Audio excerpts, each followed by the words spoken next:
অধিকন্তু পদ্মা সেতু চালু এবং সড়ক পথের উন্নয়ন সাধিত হওয়ায় মাদারীপুর সহ দক্ষিণ অঞ্চলে নৌপথে চলাচলকারী যাত্রীর সংখ্যা হ্রাস পাওয়ায় লঞ্চ মালিকগণ যাত্রী সংকটের কারণে লঞ্চ পরিচালনায় অলাভজনক বলে মনে করে।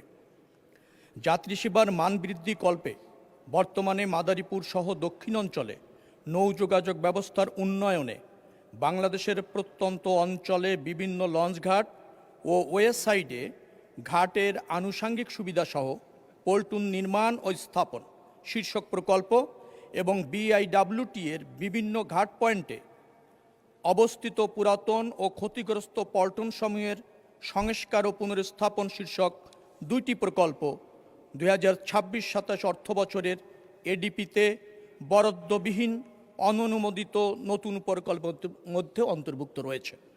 আমরা আশা করছি এই প্রকল্প দুটি এই অর্থবছরে আমরা শুরু করতে পারব।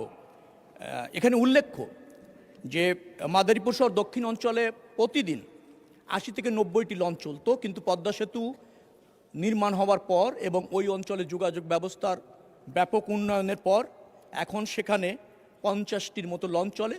20 থেকে 25 হাজার যাত্রী ওই অঞ্চলে আপনার যাতায়াত করে নিয়মিত। মাদারীপুরে 8টি ঘাট ছিল, সেই 8টির মধ্যে একটা তো এখন লঞ্চ থামছে না, কারণ যাত্রী সংখ্যা অনেক কম। দ্বিতীয়ত ওখানে আমাদের পর্যটনবাহী ও 12টি জাহাজ অনুমোদিত ছিল, মাত্র একটি চলছে, সেটাও যাত্রী সংকটে এখন আছে।